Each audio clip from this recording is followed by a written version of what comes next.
Welcome back. We're going to do The Secret Zoo by Brian Chick. Today we're going to do chapter 16. Ella and Richie have a great fall.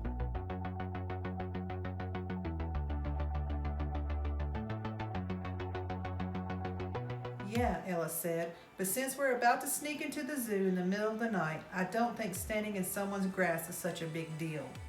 Richie couldn't think of an answer to that. Listen, Richie, we don't have a choice. I mean, we've already not lost Megan to whatever's going on in that crazy zoo. Are we ready to lose Noah too?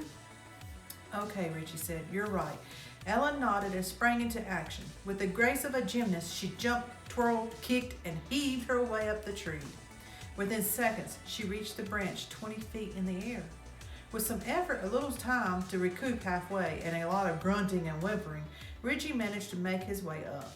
Ella nodded at him and headed out across the branch, which ran parallel to the ground.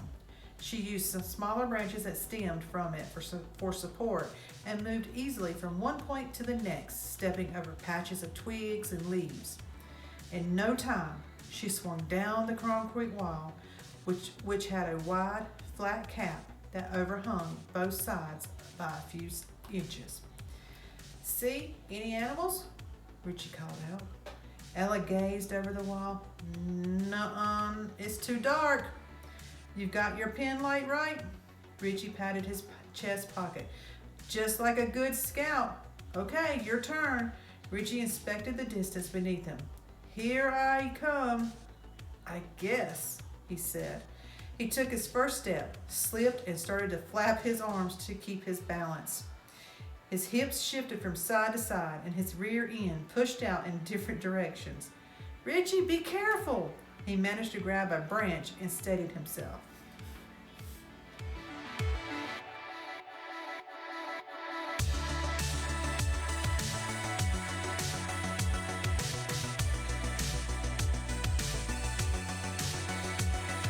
After taking a few minutes to find his composure, he wiped his sweaty forehead and started again. He eventually traversed the branch and jumped down to the wall. He pulled out his pen light. Let's see what's down there, Ella said. Richie tried to flick the switch of his pen light and instead flicked it right out of his hand. It clanked down on the wall, bounced once, and disappeared into the darkness of the zoo. The children stared down in disbelief. Oops, Richie said. Forget about it, Ella said. We'll take our chances. Are you sure? There could be more than peacocks down there. Let's hope not. They sat down on the wall and prepared to jump. You ready? Ella asked. I'm ready. On three. On three. Okay, here we go. Ella licked her top lip and started the count. 1, 2, 3. They pushed off the wall and plunged into the shadows.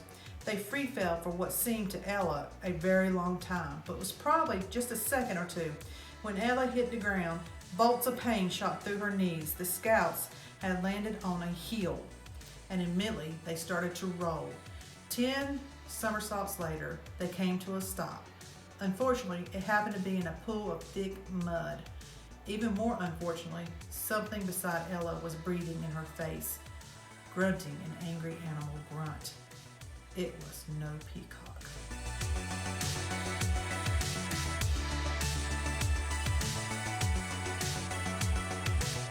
Well, that's the end of chapter 16. What do you think was grunting in Ella's face?